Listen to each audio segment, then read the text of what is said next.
Assalamualaikum warahmatullahi wabarakatuh. Yang terhormat kepada Bapak Dosen Ferdiansyah MPD selaku dosen psikologi belajar serta teman sejawat kelas yang saya banggakan. Puji syukur, marilah kita panjatkan kepada Allah Subhanahu wa Ta'ala dan sholawat serta salam semoga tetap tercurah limpahkan kepada baginda Nabi besar kita, yakni Nabi Muhammad Sallallahu Alaihi Wasallam. Amin. Di video kali ini kita akan belajar bersama pada mata kuliah Psikologi Belajar. Adapun topik pembahasan yang kita bicarakan pada presentasi kali ini yaitu tentang teori bermakna audible. Untuk mempersingkat waktu, langsung saja kita masuk pada pembahasan pertama, yaitu teori bermakna audible. Kata audible ini diambil dari nama seseorang yang bernama David Ausubel, seorang ahli psikologi pendidikan yang terkenal dengan teori belajar bermakna meaningful. Menurut Ausubel, dalam buku Burhanuddin 1996 halaman 112, pembelajaran bermakna merupakan suatu proses mengkaitkan informasi baru pada konsep-konsep relevan yang terdapat dalam struktur kognitif seseorang. Struktur kognitif meliputi fakta-fakta, konsep-konsep, dan generalisasi-generalisasi yang telah dipelajari dan diingat siswa. Selanjutnya ada Tipe-tipe belajar menurut Ausubel, yaitu ada 4. Yang pertama, belajar dengan penemuan yang bermakna informasi yang dipelajari ditentukan secara bebas oleh siswa. Yang kedua, belajar dengan penemuan tidak bermakna informasi yang dipelajari ditentukan secara bebas oleh siswa, kemudian siswa menghafalnya. Yang ketiga, belajar menerima yang bermakna informasi yang telah tersusun secara logis disajikan kepada siswa dalam bentuk final atau akhir, kemudian siswa menghubungkan informasi atau pengetahuan yang baru itu dengan struktur kognitif yang dimiliki.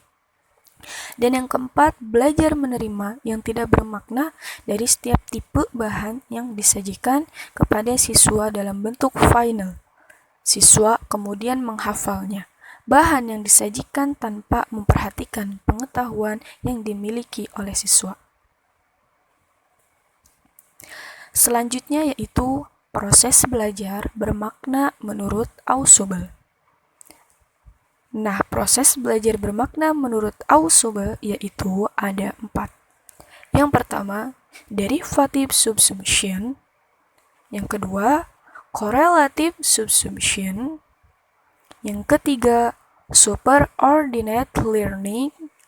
Dan yang keempat, combinatorial learning. Selanjutnya, metode belajar menurut Ausubel. Nah, di sini metode belajar menurut Ausubel yaitu terbagi menjadi 2.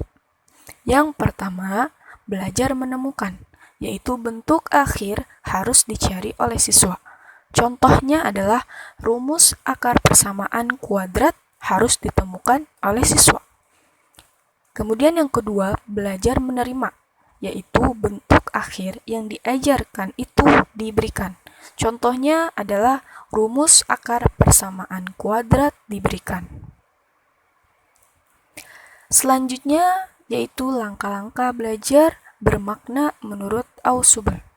Langkah-langkah belajar bermakna Ausubel yaitu ada 6. Yang pertama, menentukan tujuan pembelajaran. Yang kedua, melakukan identifikasi karakteristik siswa, kemampuan awal, motivasi, gaya belajar, dan sebagainya.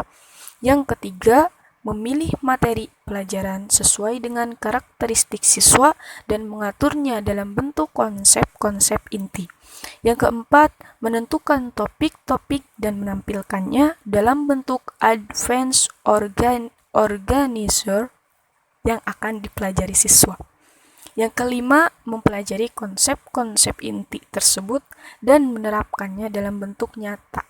Dan yang terakhir, yang keenam, melakukan penilaian proses dan hasil belajar siswa. Pembahasan yang terakhir yaitu hubungan teori belajar bermakna dan konstruktivisme. Teori belajar bermakna Ausubel sangat dekat dengan konstruktivisme. Keduanya menekankan pentingnya pelajar mengasosiasikan pengalaman, fenomena, dan fakta-fakta baru ke dalam sistem pengertian yang telah dipunyai. Keduanya menekankan pentingnya asimilasi pengalaman baru ke dalam konsep atau pengertian yang sudah dipunyai siswa. Dan keduanya mengandaikan bahwa dalam proses belajar itu siswa aktif. Oke, terima kasih teman-teman. Sekian dari kami, semoga bermanfaat. Wassalamualaikum warahmatullahi wabarakatuh.